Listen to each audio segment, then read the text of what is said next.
নমস্কার, আমি গণেশাধিকা রাজশ্রী আপনাদের স্বাগত জানাই। চলুন শুরু করা যাক আজকের অনুষ্ঠান।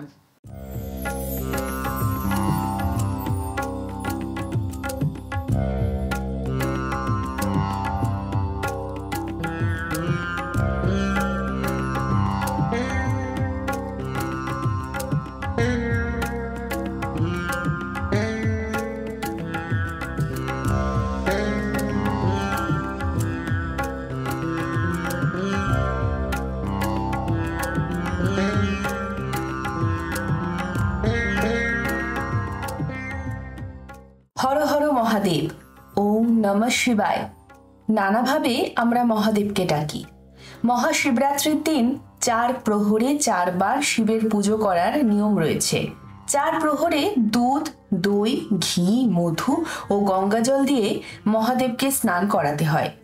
তারপর সাদা চন্দন ও হলুদ কুমকুম মাখাতে হয়। এতে মহাদেব অত্যন্ত সন্তুষ্ট হন। মনে করা হয় মহাদেবের পুজো করলে মনে শান্তি আসে, মন থেকে সকল প্রকার রাগ হিংসা দূর হয়ে যায়।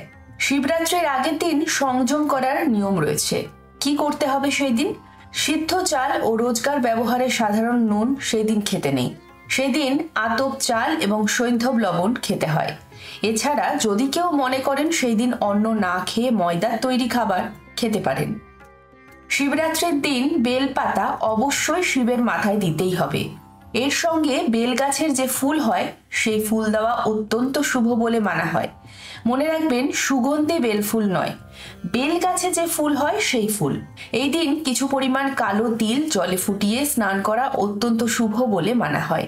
বিবাহযোগ্য হওয়া সত্ত্বেও যে মেয়েদের বিয়ে হচ্ছে না, তারা এই দিন আকন্দ ফুলের মালা শিবের গলায় পরালে বিবাহে বাধা কেটে যায়।